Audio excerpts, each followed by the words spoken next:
सभी को नमस्कार। हिंदी विज्ञान मंच पर आपका स्वागत है। आज सीबीएसई का 10th क्लास का साइंस सब्जेक्ट का बोर्ड एग्जाम था। तो जो भी स्टूडेंट आज 10th क्लास का साइंस का बोर्ड एग्जाम देकर आए हैं, अपना अपना क्वेश्चन पेपर निकाल लें।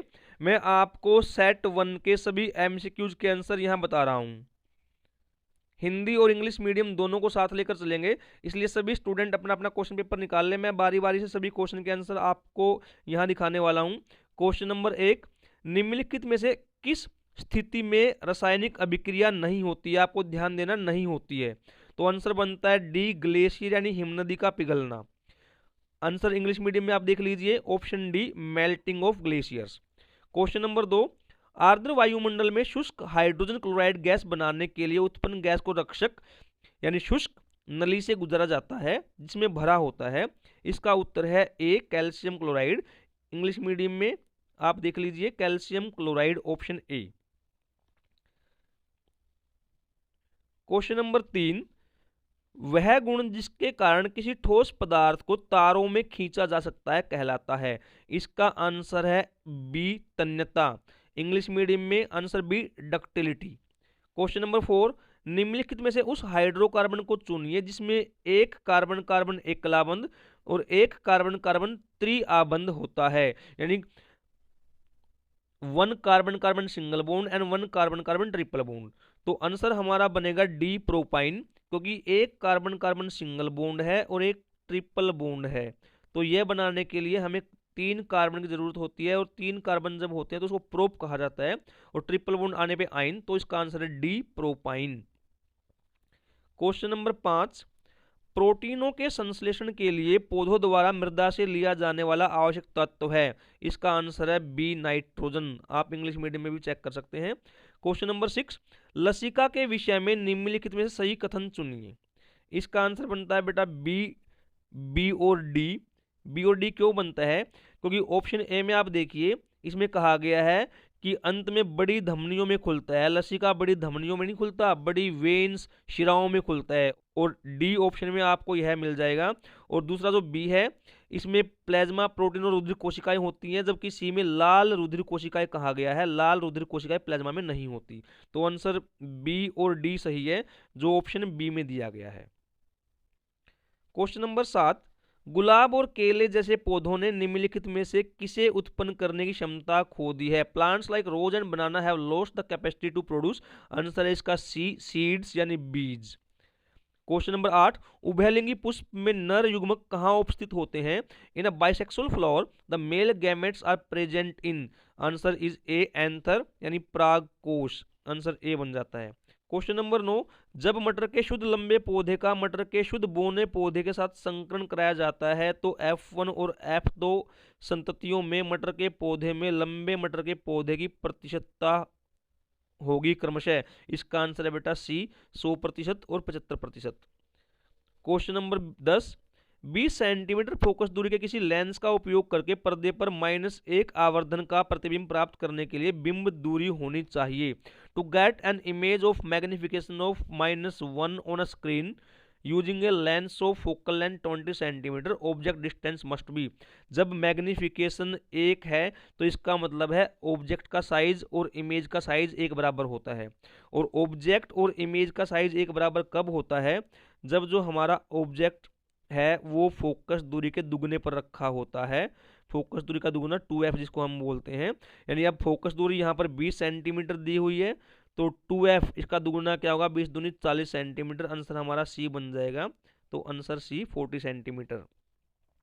क्वेश्चन नंबर 11, प्रकाश के किसी पतले समांतर पुंज के मार्ग में कोई प्रकाशिक युक्ति x तिरछी रखी जाती है। यदि निर्गत प्रकाश पुंज पार्श्विक विस्थापित हो जाता है, पार्श्व मीन साइड में, ठीक है, लिटरली, तो युक्ति x है। इसका आंसर है सी, ग्लास स्लैब यानी कांच का स्लैब।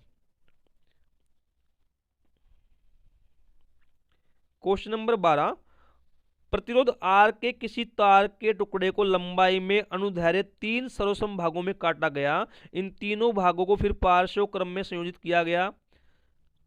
यदि इस संयोजन का तुल्य प्रतिरोध R डैश है तो R अपॉन R डैश का मान क्या होगा? मतलब कहने का अभिप्राय है, एक तार था आपके पास जिसका रेजिस्टेंस था R। अब इस तार के 3 टुकड़े कर दिए बराबर बराबर आकार के।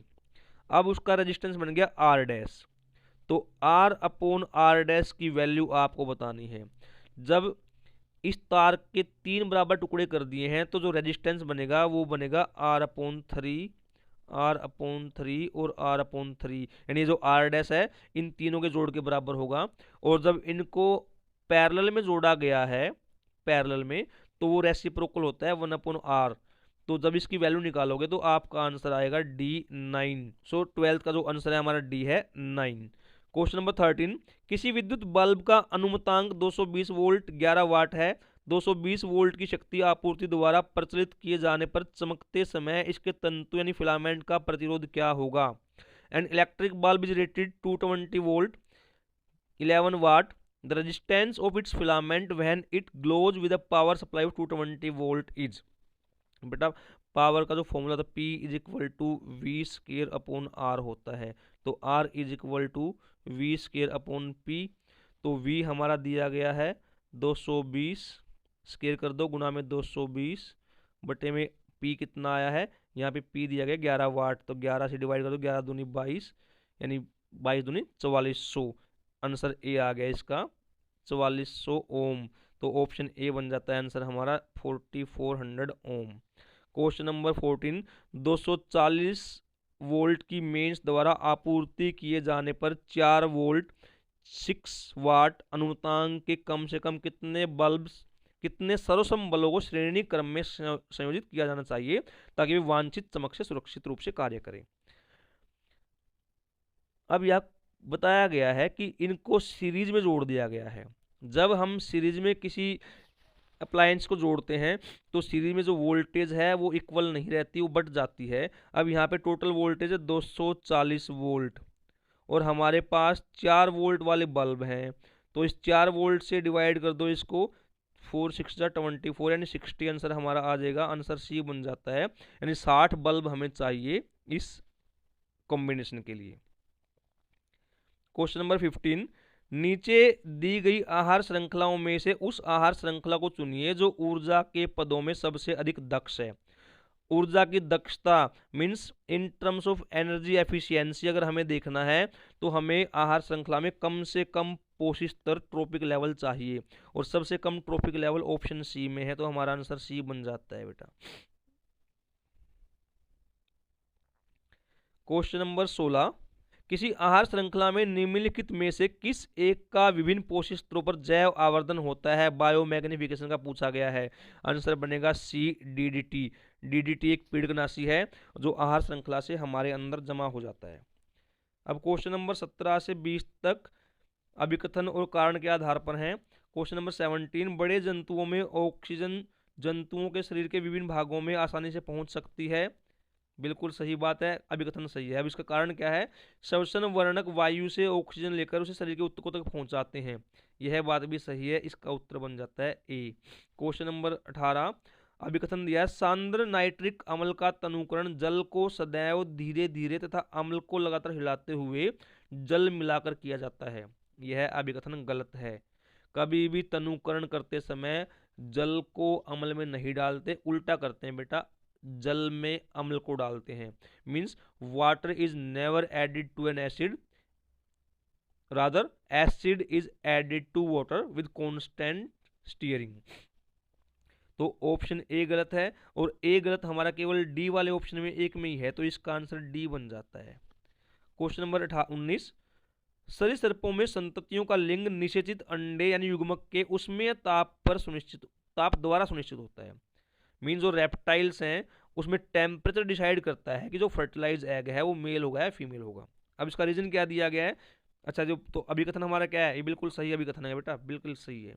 कारण क्या है, कुछ जीवों में लिंग का निर्धारण अनुवांशिकता नहीं होता, यह बात भी सही है। तो दोनों बातें ठीक हैं और ये उसकी व्याख्या भी है, तो आंसर ए बनेगा बेटा इसका भी। अब क्वेश्चन नंबर 20, अभिकथन ए, जब पक्षमाभी पेशियां सिकुड़ती हैं तो नेत्र लेंस पतला हो जाता है। When ciliary muscles contract eye lens become thin. एकदम से गलत बात है। गलत क्यों है, जो हमारा आई लेंस होता है जब इस पे जो सिलियरी मसल्स हैं ये सिकुड़ती है ना तो आई लेंस मोटा हो जाता है सिकुड़ के, पतला नहीं होता। और ए अगर गलत है तो ऑप्शन हमारा केवल एक ही बनता है डी, तो इसका आंसर भी बन गया डी। ठीक है, तो ये बेटा हमारे आंसर थे एमसीक्यूज के। आप अपने पेपर को एक बार मिला लें। इस पेपर का पूरा डिटेल्ड सॉल्यूशन मैं आपके साथ कल शेयर करूंगा, और अगर चैनल पर पहली बार जुड़ रहे हैं तो प्लीज़ चैनल को सब्सक्राइब कर देना, वीडियो को लाइक और शेयर कर देना।